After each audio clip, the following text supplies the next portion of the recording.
France క్యూమౌంట్ అనేటువంటి ఒక పెద్ద ప్రొఫెసర్ ఈ రోమ్ ప్రాంతంలో పరిశోధన చేసి ఆయన oriental religions in Roman paganism అని పుస్తకం రాశాడు. అంటే బహుదేవతారాధన ఒకప్పుడు రోమ్ దేశంలో ఉండేది. రోమ్ దేశం అంటే ఆ ప్రక్కన వాటికన్, దాన్ని ఆధారం చేసుకుని ఉన్న మిషనరీస్, దాని ద్వారా భారతదేశం లాంటి దేశాల్లో కూడా జరుగుతున్న భయంకరమైన రాక్షసమైన మత మార్పులు మనందరికీ తెలుసు. ఆ ప్రాంతానికి సంబంధించిన పూర్వ చరిత్ర అతను రాశాడు.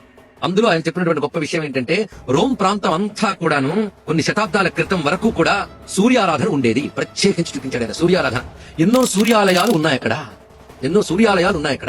అక్కడ సూర్యుడిని మిత్ర అని ఆరాధించేవారు. మిత్రాయిజం అని ప్రత్యేకించి రాశారు అక్కడ. మిత్రాయిజం ఇది పెద్ద చారిత్రక రహస్యం అండి. ఇది బయటపడాల్సిన అవసరం కూడా ఉన్నది. ఇప్పుడు తమ దగ్గర ఉదయిస్తున్న సూర్యుడిని గమనించలేక కళ్ళు మూసుకుపోయి పడమటినే తూర్పు అనుకుని అటువైపు కళ్ళు తిప్పేశాడు భారతీయుడు. ఎందుకంటే ఈ చారిత్రక సత్యాలు విదేశస్తులు బయటకు తీసుకురారు. ఎందుకంటే వాళ్ళ మతం తగ్గిపోతుంది. ఒక ఆయన అన్నాడు, నిత్య జీవిత వ్యవహారాల్లో మతం తీసుకురాకూడదండి. మరి తీసుకురాకపోతే ఆదివారం సెలవు ఎందుకు వచ్చిందో ఒక్కసారి చెప్పండి. BC-ADలు ఎందుకు వచ్చాయో? క్రీస్తు శకం మతం వల్ల రాలే. అది పట్టుకుని వేలాడట్లే అందరూ. అప్పుడు మిత్ర సిద్ధాంతం ఉండేది, మిత్రాయిజం. మిత్ర అనే పేరుతో సూర్యారాధన ప్రధానంగా జరిగేది. వారు ఆదివారం వస్తే చాలా నియమబద్ధంగా ఆ సూర్యారాధన మరింత గట్టిగా చేసేవారు. ఆదివారం వాళ్ళ జీవితంలో బాగా పేరుకుపోయింది. అంతేకాదు వాళ్ళు మిత్ర జయంతి అని చేసేవారు. మిత్ర జయంతి సరిగ్గా మనకు ఉత్తరాయణానికి సమీపంలో వచ్చే ధనుర్మాసం మనం ఏదైతే అంటామో అది వాళ్ళ మిత్ర జయంతి. ఇప్పుడు తేదీల ప్రకారం చూస్తే December 25 వాళ్ళ మిత్ర జయంతి చేసేవారు. ఇది చరిత్ర అండి. December 25 మిత్ర జయంతి చేసేవారు. ఆదివారం చాలా గట్టిగా పాటించేవారు. అప్పుడు ఆ రోమన్ సామ్రాజ్యంలో పాలించే వాళ్ళందరూ కూడా సూర్యారాధకులు. ఇటలీలో ఒక అద్భుతమైన ఒక ప్రాచీన శిల్పం బయటపడింది తవ్వకాల్లో. ఆ శిల్పంలో కనబడుతుంది ఒక రాజు తన సంతానంతో సహా సూర్య భగవానికి 2 చేతులు ఇలాగా అంజలి ముద్ర పెట్టి నమస్కరిస్తున్నటువంటి విగ్రహం ఉంది. ఏది రోమ్ ఎంపరర్ ఆ విధంగా నమస్కరిస్తున్నాడు. ఈ నమస్కార భంగిమ వైదికం. అంతేకాదు ఆ 3rd సెంచరీకి సంబంధించి ఎంపరర్ జూలియన్ అనేటువంటి ఆయన హిమ్న్ టు సన్ గాడ్ అని ఒక అద్భుతమైనటువంటి రచన కూడా బయటపడింది. ఇవన్నీ అలాంటిది ఏమైంది? ఆ మిత్రాయిజం ఏమైంది అంటే కొత్తగా వచ్చిన మతాన్ని వ్యాపింపజేయడం కోసం వాళ్ళు చాలా కష్టించి చేయగలిగిన పని ఏమిటంటే ఒక బలహీన క్షణంలో అక్కడ పాలకుని పట్టుకున్నారు. వాళ్ళు మార్చేస్తారు.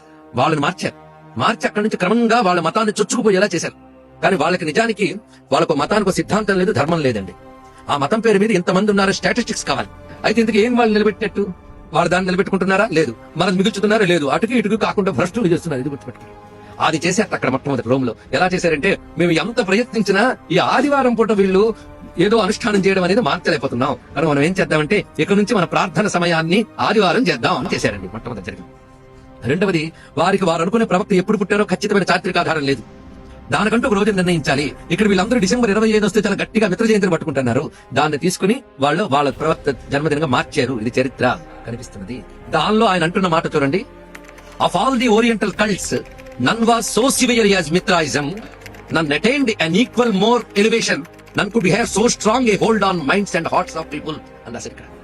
అంత బలమైన పట్టు ఆ మిత్రాయిజం అక్కడ ప్రజల్లో కలిగి ఉన్నది గనక దాన్ని తీయలేక దాని మార్గాన్ని ఇల్లు కలుపుకున్నారు అని చెప్పారు. అంటే వైదిక సూర్యారాధనని అక్కడ కలపడం జరిగింది. కనుక మనం అందులో కలిసిపోయి అతికిగా గిటికి కాక మనమే ఇక నుంచి సూర్యారాధన ప్రతి ఆదివారం నిత్య జీవితంలో భాగంగా చేసుకోవాలి.